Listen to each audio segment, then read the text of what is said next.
It was real nice. I used to live next to the turtle park.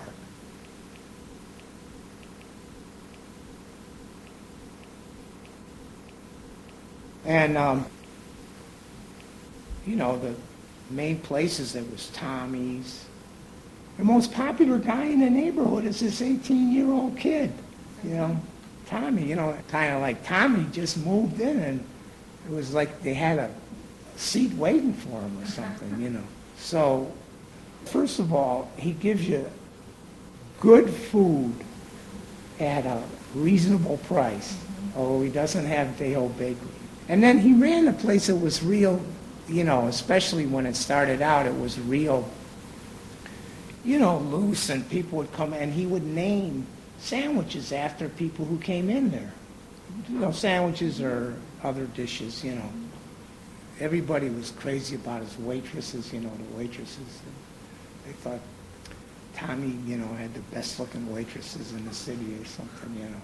The guys, you know, that was a main hangout. Another main hangout was Irv's. And Irv's had there was this other group of people. They were, you know, Tommy got like young people. Irv got, you know, older people, these old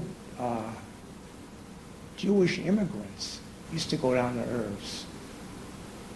But, you know, they were Yiddish speakers.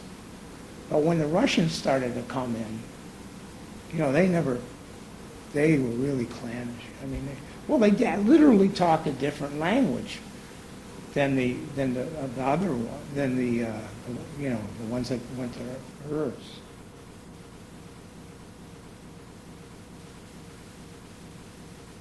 My parents talk Yiddish. Yeah, they came over from Europe. I'm the first generation.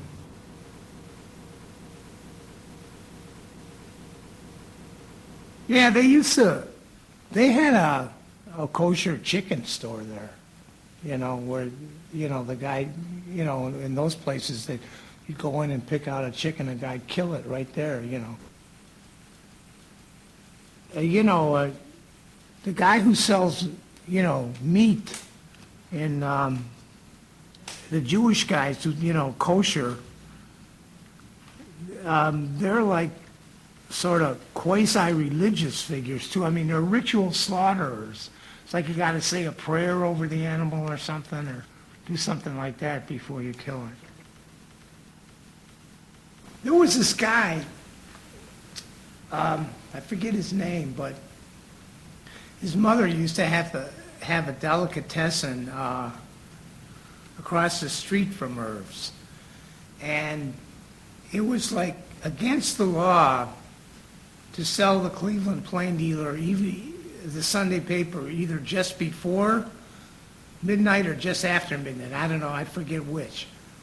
I think before. Anyway, this guy would, you know, whose mother was Irv's competitor, would go over there, buy a paper, and then call the cops on her.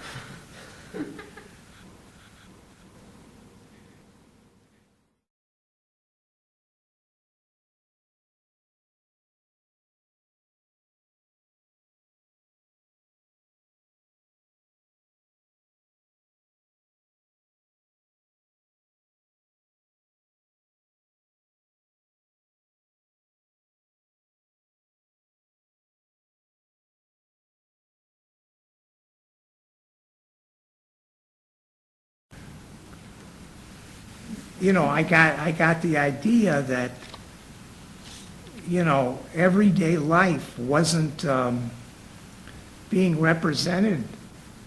I mean, it certainly wasn't being represented in comics at all. Mm-hmm.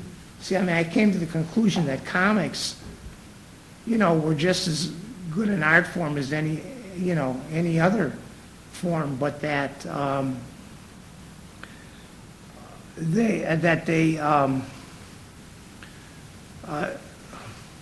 you know, they just, the way they were, you know, handled, the people that, you know, nobody tried anything but superhero stuff or kid stuff.